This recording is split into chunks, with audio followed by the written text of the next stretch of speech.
عمومی طور پہ ہمارے ہاں جو محبت کی شادیاں کہی جاتی ہیں وہ زیادہ تر ناکام ہوتی ہیں اور طلاق تک نوبت پہنچتی ہے۔ اس کا سبب کیا کہ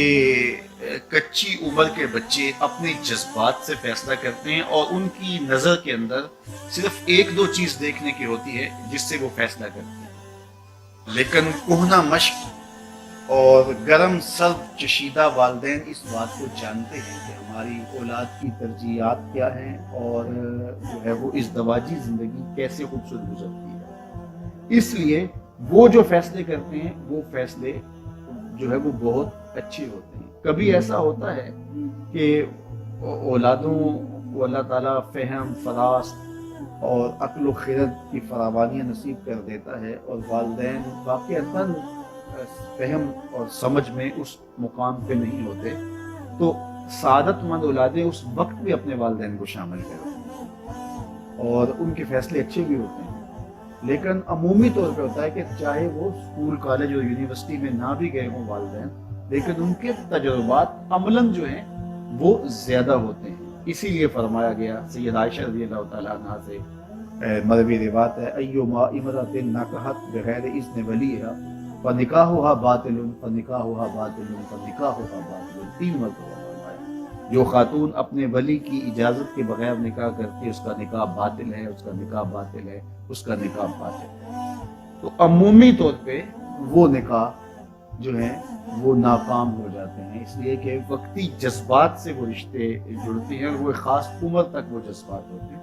لیکن اس کے بعد وہ رشتے ٹوٹ جاتے ہیں۔ ماں باپ کو پوری ترجیحات اور پوری زندگی کے سارے نشیب و فراز کا علم ہوتا ہے اور وہ ساری چیزیں سوچ سمجھ کے کوئی چیز جو ہے وہ طے کرتے ہیں۔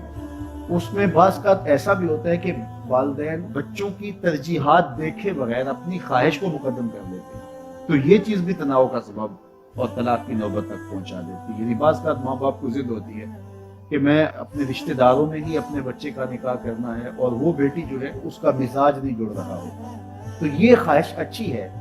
لیکن اگر ان کی زندگی تلخ ہوگی تو اپنی خواہش کو اولاد کے لیے قربان کرنا ہوگا۔ بہرحال جو بھی ذرائع ہیں طلاق کے، جو بھی اسباب ہیں، محرکات ہیں،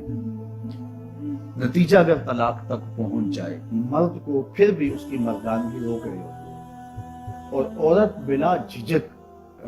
جب وہ جذبات میں آتی ہے تو وہ طلاق مانگنے میں دیر نہیں کرتی،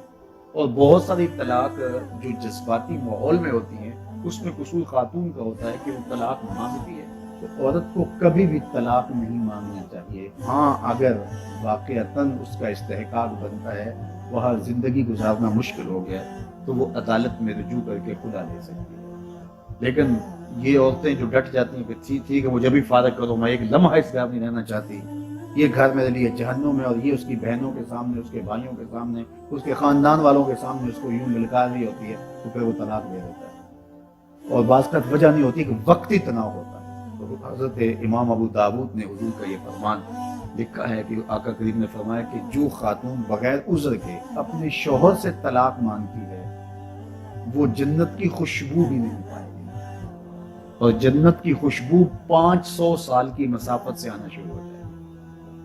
تو جو بغیر عذر کے اپنے شوہر سے طلاق مانگتی ہے، تو یہ بات ذہن میں رکھیے گا کہ عورت نہیں چاہتی کہ یہ اس کے وقتی جذبات ہوتے ہیں، وہ یہی چاہتی ہے کہ میں سرخ جوڑے میں اس گھر میں آئی ہوں تو سفید کفن میں واپس لوٹوں اس گھر میں، اور عورت کی آرزو ہوتی ہے کہ میرا شوہر جو ہے وہ مجھ کو جو ہے وہ خود اپنے ہاتھوں سے جو ہے وہ لاحد میں اتارے۔ میرے حضور صلی اللہ علیہ وسلم نے عورت کے اس جذبات کا لحاظ کرتے ہوئے ایک دن سیدہ عائشہ سے کہا کہ عائشہ اگر تو انتقال کر جائے میں تجھے خود کفن دوں اور خود لاحد میں اتاروں۔ تو حضرت عائشہ رضی اللہ تعالیٰ عنہ کی چشمان اقدس سے آنسو آ گئے کہ یہ اگر ہو تو میرے لیے اس سے بڑا کیا احساس ہے کہ میرا شوہر میرا خود جنازہ پڑھے اور خود مجھے کفن دے اور خود مجھے لاحد میں اتارے۔ تو گھر ٹوٹنے سے بچیں، اور میاں بیوی کا جس طرح یہ دنیا میں رشتہ ہے تو یہ رشتہ آخرت میں بھی قائم رہے گا، اور جب خاتون جنت میں جائے گی تو یہ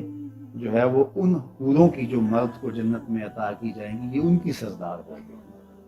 اور اس کا حسن و جمال ان سے فراواں ہوگا، اور اللہ تعالیٰ اس کو وہاں جو عزتیں دے گا،